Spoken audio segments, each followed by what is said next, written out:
Hello, my name is Maria Garrett, under the direction and supervision of Dr. Matthew Croston, the Director and Professor of the Master's Program in International Security and Intelligence Studies at Bellevue University in Bellevue, Nebraska. I would like to talk a little bit about the positive force that is being driven right through the heart of Mexico with the Mexico Pact and Merida Initiative. For decades, the nearly 2,000-mile border between the United States and Mexico has dealt with many conflicting issues through the steady overflow of illegal immigration, drug trafficking, and violence across the border, and a national security threat of terrorism. It has placed Mexico as one of the greatest domestic threats in U.S. history. But out of the ashes of these conflicting issues brings great challenges for political reform to weed out the corruption, violence, and poverty that has been deeply embedded in Mexico's society, government, and police force for centuries. Now, the stretch of the 2,000-mile border between the U.S. and Mexico brings complex challenges to the relationship between the two countries as well. But it is not fallible to directly associate illegal immigration, illicit drug trafficking, and international terrorist pathways within the problematic constraints of a porous border and failed Mexican state. Knowledge of the two dilemmas sets precedence with new dialogue in Mexico's promise for a democratic society through the Mexico Pact and the U.S. top priority in the Merida Initiative. This is a mutually beneficial relationship between the U.S. and Mexico, which are vital to provide cooperative solutions to common problems, which is the trifecta of a porous border and Mexico's eagerness to become liberated by taking back their country. The Mexico Pact alone fosters change and instills this vision. Despite drug cartels' hostile retaliation to weaken the fragile democratic development of Mexico's new political system, a great precedence took place. A new dialogue was set in support of Mexico's initiative to move forward to secure the border and promote development. On December 2, 2012, the Pacto por Mexico, the Mexico Pact, was signed into law by all three of Mexico's main political parties, creating a tripartisan agreement. Just all of them coming together in unity towards one goal is unprecedented. It has never happened before in history.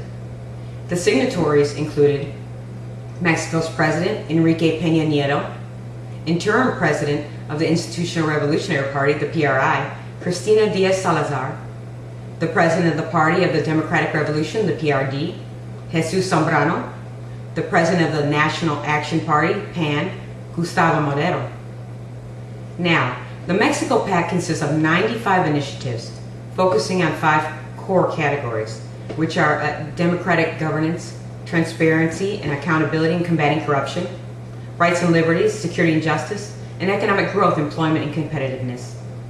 Major reforms encompassed in the Mexico Pact include education, security, transparency and corruption, reforms in telecommunications, reforms in accountability, and reforms in the energy and business sectors, of which is emphasized on increasing the competition in the latter two, with the disbanding of monopolies within those sectors through open markets.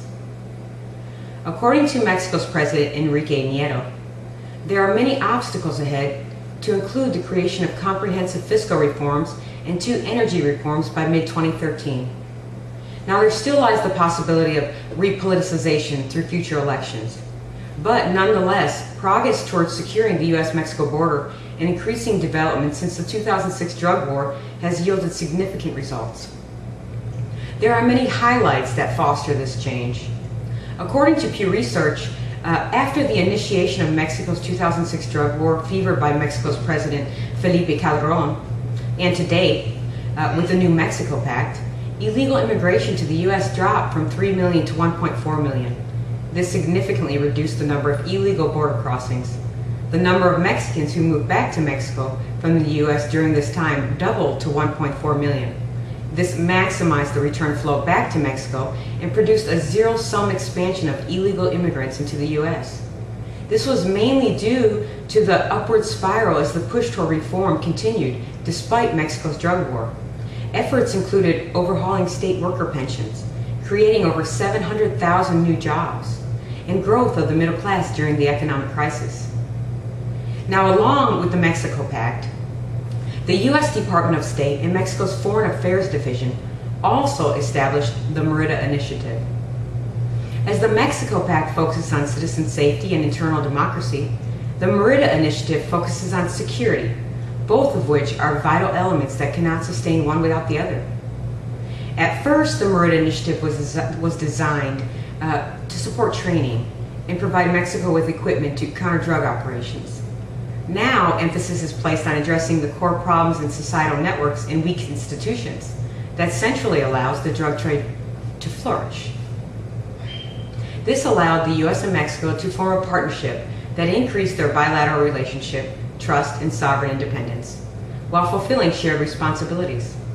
The Merida Initiative is composed of 4 key tasks: to disrupt organized crime, strengthen institutions, build a 21st century border, and build strong and resilient communities. These tasks are core necessities to combat the trifecta of a porous border and foster Mexico's new beginning. The bilateral relationship between the U.S. and Mexico focuses on security.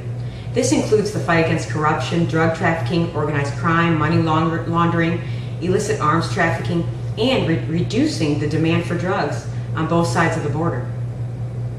The acceleration of safety is geared to strengthen democratic institutions such as police, judicial branches, and non-governmental organizations. It also concentrates on expanding the borders beyond the focus of just contraband. This facilitates more internal issues such as legitimate trade and travel, and the ability to build strong communities that would ultimately be resilient to outside influence of crime and violence. As far as funding, Congress has appropriated the Merida Initiative of $1.4 billion since the onset of 2008, with reliance on Mexico's counter-drug profit to offset the cost. This seems to be relatively productive considering Mexico's investment spans over $46.6 billion since 2008. Some of this funding went towards supporting a comprehensive justice reform. This trained judicial officials, police, correction officers, prosecuting attorneys, and it also established a U.S.-Mexico law school partnership. There was also a partnership formed between the U.S. Agency for International Development, the USAID, the Government of Mexico, and its civil society, all of which promoted Mexico's new justice system. The justice system is designed to strengthen social networks, respect human rights, encourage community and government cooperation, and address the needs of vulnerable populations. This includes victims of crime and youth. The U.S. also aided Mexico's air mobility. They supplied Mexico's Army, Navy, and federal law enforcement with 8 Bell helicopters and 6 Blackhawks, which helped them to perform rapid security operations and to be able to transport counter-drug personnel. The U.S. also helped to enhance detection capabilities at checkpoints by supplying inspection equipment, software, scanners, and X-ray machines to Mexican authorities. This certainly illustrates the parallel relationship to support Mexico's grand venture to combat crime and corruption. There are significant highlights between the U.S. and Mexico in their bilateral relationship in combating transnational criminal groups, which operates in both states. Many of the highlights of the Merida Initiative included cooperative agreements between the U.S. and Mexican law enforcement agencies.